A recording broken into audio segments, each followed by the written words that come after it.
great people. Welcome back to my YouTube channel. Welcome to today's episode. My returning subscribers, thank you so much for the show of love. And if you are viewing for the first time, you are welcome. Please subscribe to my YouTube channel if you are yet to do so. Click on that word subscribe and turn on your notification bell for you to be notified when I upload a new episode. Thank you. In our last episode, I appreciate my 1,000 plus subscribers to my YouTube channel. Yes, I am so excited, and once again I say thank you all for your support. Okay guys, today I want to share with you a story of a great woman known as a world changer. She has made a great impact in the world.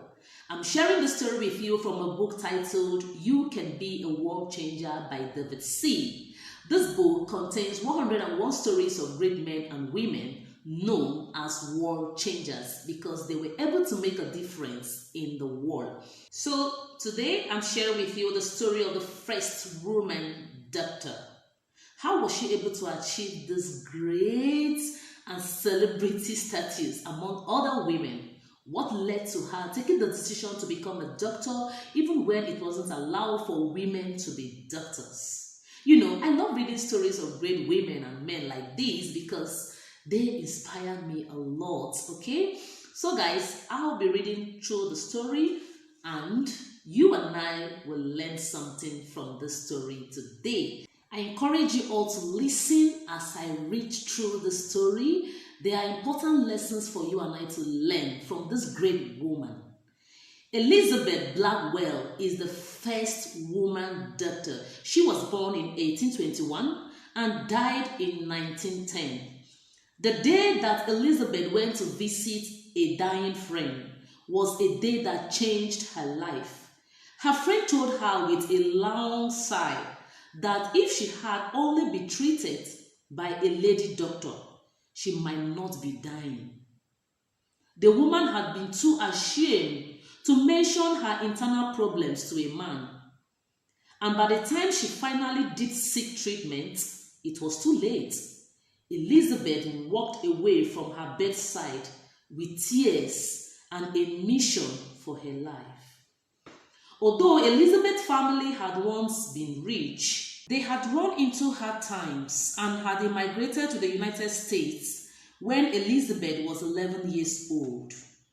Soon after, her father died, and Elizabeth spent her teen years knowing what it means to be needy. She had a deep compassion for others, and her compassion drove her to prepare for medical training. She took a job teaching, and at night she read medical books. When Elizabeth finally felt she had learned enough to enter medical school, she wrote to 29 schools seeking admission.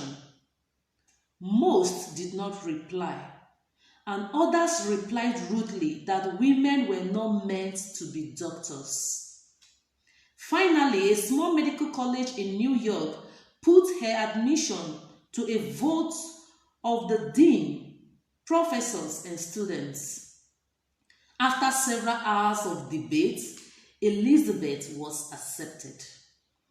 In 1849, she graduated at the top of her class, the first woman to receive a medical degree in the United States.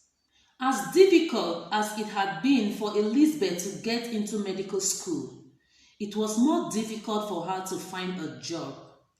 She finally was accepted as a nursing apprentice at a maternity hospital in France. There she contracted an infection in caring for a sick baby and lost the sight of one eye. Her hopes for a career as a surgeon were ruled out, but she still hoped to work as a physician. A prestigious hospital in London eventually accepted her for a graduate position. After 2 years in Europe, she returned to the United States and advertised. Miss Elizabeth Blackwell, MD, has just opened an office at number 44 University Place and is prepared to practice in every department of her profession.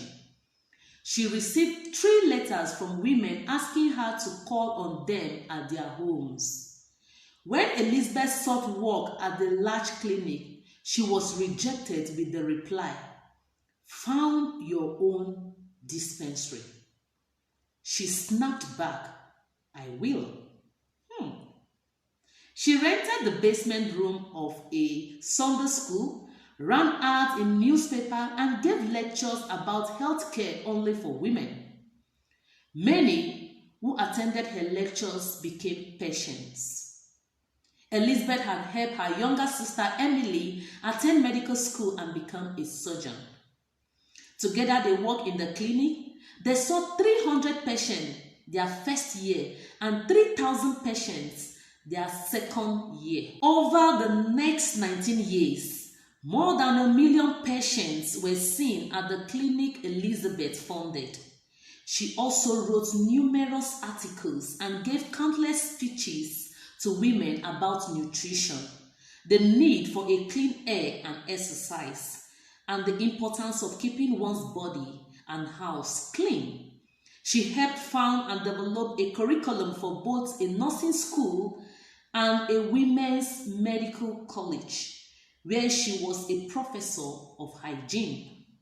She worked until her death at the age of 89, with a firm belief each soul must answer to its maker.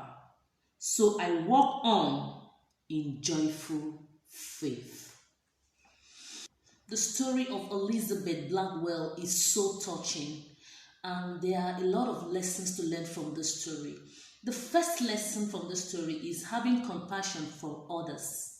There are people who don't have compassion for their fellow human being. You can see from the story that she felt for her dying friend. Her friend said if only she had the opportunity for a lady doctor to attend to her, she would not be dying. And that was what led Elizabeth to start working hard to be a doctor. Having compassion for others is very important. The second lesson from this story is this. As women, there are times we are denied access to so many things because we are women.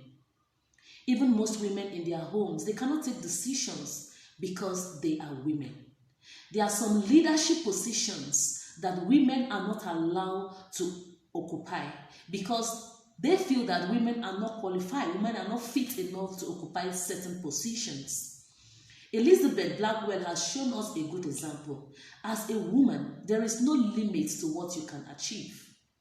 She applied in 29 schools. Some did not reply. Some replied rudely, but she did not give up. She was accepted in one school, and you can see that she performed very well. She came up at the top of her class. There is no limit to what you and I can achieve as a woman. And the third lesson from this story is the ability to help others, having the heart to help others, your family members. You can see from the story that when her career as a surgeon is rolled out, she trained her younger sister Emily to be a surgeon. This is not common. There are some people, some families that are not willing to help their siblings, their cousins to be like them.